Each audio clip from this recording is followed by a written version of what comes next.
Yo, it's Bader, and we're going to be looking at some Harmon Killebrew baseball cards. Fantastic. Harmon was awesome, man. He was a thug. He could hit them far. He could hit them often. And some people are unaware of like how he broke into the league, why he had like 4 or 5 years in the majors where he kind of did nothing and all of a sudden exploded onto the scene. First full season, he leads the league in home runs, ends up doing it 5 more times, wins an MVP, 11-time All-Star, hits over 40 home runs 8 times, and ends up, when he finishes his career, as the second most home runs by a righty ever. Currently, that's changed. Steroid era, really has increased the number of 500 home run hitters, but currently he still ranks as 12th. Well, let's look at a couple cards. We'll start off with his most common rookie card here. It says 1955 Topps. It's a beautiful card. Bright yellows, and on the back it talks about how he was a bonus baby. And this is kind of a big deal. This is the reason why he even has cards before 1958. So the story is he was a standout athlete in Idaho. He was an All-American football player, quarterback, and he was a great baseball player. He just played sandlot baseball, but he was so good that the senator of Idaho, Herman Welker, told Clark Griffith, the owner of the Washington Senators, that, hey, there's this kid back here who's a phenom, and his dad was an incredible athlete, and his grandfather was an incredible athlete. You should really see if you can sign this kid. And so Clark listened to him, and he spent the money, and he sent a scout to fly over there and watch him play. Now, it's funny how these things work out. The day the scout watched him play, Harmon Killebrew hit 2 home runs. And why that's crazy is that Harmon had never hit a home run at this field before. And from what he can recall is he had never seen anybody hit a home run at this field before, because the field was enormous. It was 400 feet to the fence down the line, and then it protruded and it went farther out from there. So when he hit those 2 home runs, he was only 17 years old. And Herman Welker went out there and measured him out, and he said that there were somewhere between 430 to 470 feet, both of them. And that definitely got his attention. He went back to Clark Griffith, said how great this player was, and Clark Griffith opened up the checkbook and paid this kid $50,000. Now, when you do that back then, you're a bonus baby. If it was over $4,000 that you got to sign with the team on draft or anything like that, you had to stay on the team for 2 years. So that means Harmon had to stay in the major leagues for 2 years. So he signed June of '54, and literally 4 days later, makes his major league debut, and he's only 18 years and 6 days. He was barely 18 years old when he got his first game in. So he stayed on that team, got 13 at-bats that year. The next year, 1955, and here's 1955, so let's make it his 1956 card that shows that information on the back. He got 80 at-bats, hit 4 home runs, and there he is. I love this card, but look at him. He's booting the ball.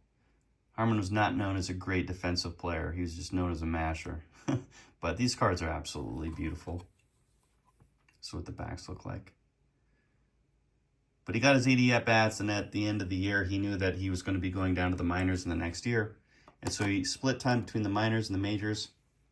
He got 110 at-bats in, hit another 5 home runs in the majors. But he played mostly A-ball, about a .325, hit 15 home runs. Everybody was very happy with his progress. And still at that time, he's just barely turning 20 and cutting his teeth really on being able to play every day. In 57 and 58, he just got a very limited time in, 31 at-bats each year. Here's his 58. Beautiful yellow, nice and bright card. Just the backs on those. Here again, it tells him that he can really mash the ball. And then in the next year, here's the 59. And this card, I think, is a little underappreciated. It's a high series number. You can tell with the black box is high series. If it's green, it's not. So they're much harder to get. I wouldn't call it a rare card, but it's definitely harder to find than the other ones, and they're really hard to find well centered. And this is I'm really happy with this copy. Well, that year, 59, 58, they decided that they're going to let Eddie Yost, they're going to trade him to the Tigers to open up a spot for Harmon. And Harmon immediately responded by playing every day, by hitting 42 home runs and becoming a perennial home run champion or close to it. He ended up winning 6 home run championships over his career.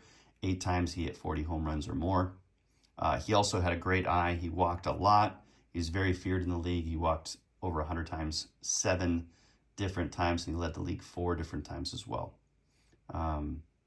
And he did suffer a lot from some leg issues, hamstring, quad pulls, which really hampered his speed over time.